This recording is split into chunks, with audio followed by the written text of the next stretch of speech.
OPS एक ऐसा मुद्दा है जो कि पूरे देश में चल रहा है। हर कर्मचारी की यही मांग कि उनको एनपीएस या यूपीएस नहीं, सिर्फ ओपीएस चाहिए और इसको लेकर कर्मचारी लगातार अपनी आवाज को बुलंद करते हैं, तरह तरह की रणनीतियां बनाते हैं और लोकसभा चुनाव में भी देखा गया कि सरकार को एक झटका दिया गया है वोट फॉर ओपीएस जैसे कार्यक्रम को चला के, और इसके बाद भी सरकार न जाने क्यों इनकी तरफ ध्यान नहीं दे रही है। सरकार ने दबाव में आके कहीं न कहीं एनपीएस से यूपीएस तो जरूर ला दिया है, लेकिन कर्मचारियों का साफ तौर पर कहना है कि एनपीएस और यूपीएस उनके साथ छलावा है, उन्हें तो सिर्फ ओपीएस ही चाहिए। और कर्मचारियों का ये भी कहना है कि यूपीएस और एनपीएस से निजीकरण को बढ़ावा मिल रहा है। सरकार जो है वो शेयर को बढ़ाने के प्रयास करे, मार्केट में पैसा इन्वेस्ट करे, लेकिन इससे कर्मचारियों को लाभ बिल्कुल नहीं है। सरकार एक तरफ एक देश एक चुनाव की बात करती है तो दूसरी तरफ एक देश और एक पेंशन की बात क्यों नहीं करे, क्योंकि कर्मचारियों की तो मांग पेंशन है। सरकार कहती हुई नजर आती है कि जो आम जन है या जो कर्मचारी हैं वो देश के हिस्सा है और देश के विकास में वो काम करते हैं। तो ऐसे में जब कर्मचारियों के विकास की बात आ रही है तो क्यों सरकार पीछे हट रही है? ये सारे सवाल काफी ज्यादा खड़े होते हैं और फिलहाल अटल टीवी की टीम ने इस विषय पर बातचीत की बिहार से संजीव तिवारी जी से, तो उन्होंने क्या कुछ जानकारियां दी हैं आप भी सुनिए। संजीव जी, आपका हमारे चैनल अटल टीवी पे बहुत बहुत स्वागत है।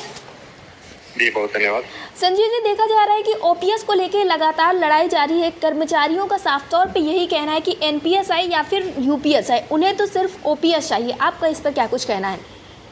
बिल्कुल, एनपीएस हम लोगों को पहले से ही स्वीकार नहीं था और यूपीएस एक बड़े छलावा के रूप में आया है जिसमें कर्मचारियों को कोई फायदा नहीं है, सरकारी सेवकों को इसमें कोई फायदा नहीं है जी। ये कॉर्पोरेट को लाभ पहुंचाने के लिए सरकारी पैसे का ये बद इंतजामी है जी, जिसमें सरकार का शेयर 14% से बढ़ाकर 18.5% किया जाने वाला है जी।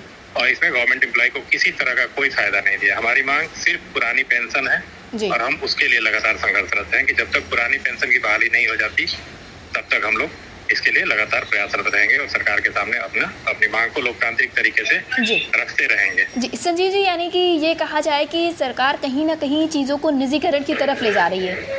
बिल्कुल, ये चीजों को निजीकरण की तरफ और कॉर्पोरेट के दबाव में ही कॉर्पोरेट के शेयर को बढ़ाया जा रहा है जी। इसे सरकारी सेवकों को कोई फायदा नहीं दिया जा रहा है जी। एक प्रकार से इससे विकास का नाम देकर सरकारी कर्मचारियों के साथ छलावा भी किया जाने का प्रयास किया जा रहा है। विकास का क्या मायने रह जाएगा जब विकास के करने वाले जो आपके कर्णधार हैं जिनके माध्यम से विकास का कार्य किया जाना है जी, उनके साथ आप न्याय ना कर करके दूसरे का क्या विकास कर पाएंगे जी। अगर आप जो आपके कर्णधार है, जो सरकार के हाथ पांव है, जो सरकारी कर्मचारी जिनके माध्यम से सरकार अपनी नीतियों को लागू करती है जी, उनकी मांगों को दरकिनार करके सरकार किस प्रकार का विकास कर सकती है जी। संजीव जी, अगर बात करें हम कर्मचारियों की, तो कर्मचारी लगातार एनएमओपीएस के अंतर्गत जुड़े हुए हैं और लगातार अपनी आवाज़ को बुलंद करते हुए नजर आ रहे हैं। लेकिन दूसरी तरफ सरकार जहां कहती है कि एक देश एक चुनाव, वहां फिर एक देश एक पेंशन क्यों नहीं लागू हो पा रही है? बिल्कुल बिल्कुल, एक देश एक चुनाव एक पेंशन लागू होना चाहिए, ये हमारी मांग है और सरकार को अब इस मांग पर विचार करना ही पड़ेगा जी। जैसा कि देखने को मिला है जहां जहां चुनाव हुए हैं, वोट फॉर ओपीएस जैसे मिशन चलाए गए और लोकसभा चुनाव में कहीं ना कहीं सरकार को इस चीज़ से काफ़ी बड़ा झटका भी मिला, क्योंकि कर्मचारियों ने वोट फॉर ओपीएस जैसा कैंपेन चला के सरकार को दिखा दिया है ना, लेकिन फिर भी सरकार अब भी समझने के लिए तैयार नहीं है। और लोकसभा चुनाव का ही परिणाम था कि एनपीएस से यूपीएस पे सरकार आ गई, लेकिन यूपीएस से ओपीएस पर अभी तक नहीं आ पा रही है। बिल्कुल, आपकी बात सही है। कहीं ना कहीं दबाव में ही सरकार ने एनपीएस को बदल करके यूपीएस लाने का प्रस्ताव रखा है जी। और दबाव और थोड़ा बढ़ेगा तो सरकार, मेरा मानना है कि थोड़ा और दबाव बढ़ेगा तो सरकार ओपीएस पर भी तैयार होगी जी।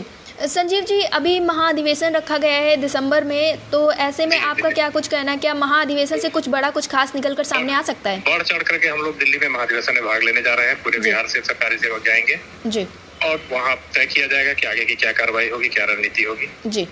ये हम लोगों का महाधिवेशन है दिल्ली में जी।